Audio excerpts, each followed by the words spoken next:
केंद्र सरकार पुरस्कृत जलजीवन मिशन योजनेला गळती लागल्याचं कळतं। निधी अभावी योजनेला गळती लागल्याची सूत्रांची माहिती आहे। राज्य सरकारकडे 19,000 कोटींची थकबाकी असून 2024 पर्यंत योजना पूर्ण करण्याचे उद्दिष्ट होतं। 52,000 पैकी केवळ 25,000 योजना पूर्ण झाल्यात। उर्वरित योजना निधी अभावी रखडल्याची माहिती आहे। तर राज्य सरकारनं तुर्तास कामे पूर्ण करून रक्कम द्यावी, केंद्र सरकार नंतर निधी देईल असं सांगण्यात आलं होतं।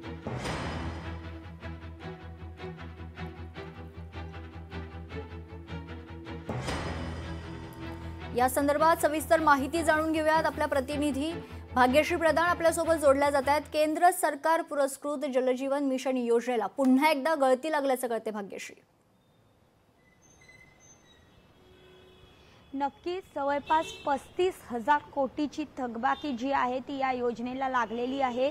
याचं कारण केंद्राकडनं 16,000 कोटी रुपये येणं अपेक्षित होतं, राज्याकडनं जवळपास 19,000 कोटी रुपये येणं अपेक्षित होतं। मात्र केंद्राने देखील त्यांचे पैसे दिले नाहीयेत आणि राज्याने अजून पैसे दिलेले नाहीयेत। खरं तर राज्याकडे तेवढी तिजोरीच नाहीये राज्याची सध्या, कारण राज्याची स्थिती आपल्याला सगळ्यांनाच माहिती आहे। मात्र केंद्राकडनं देखील जी रक्कम येणं अपेक्षित होतं ती आलेली नाहीये।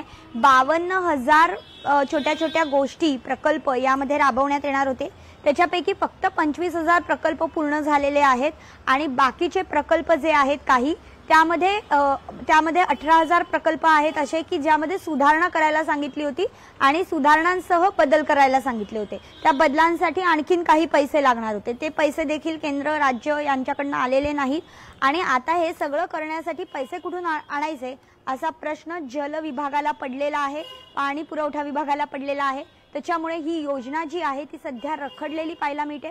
खरं तर 2019ला ही योजना सुरू झाली होती, 2025 पर्यंत ही योजना पूर्ण व्हावा असं त्याचं एक उद्दिष्ट होतं। मात्र अद्यापपर्यंत ही योजना पूर्ण झालेली नाहीये।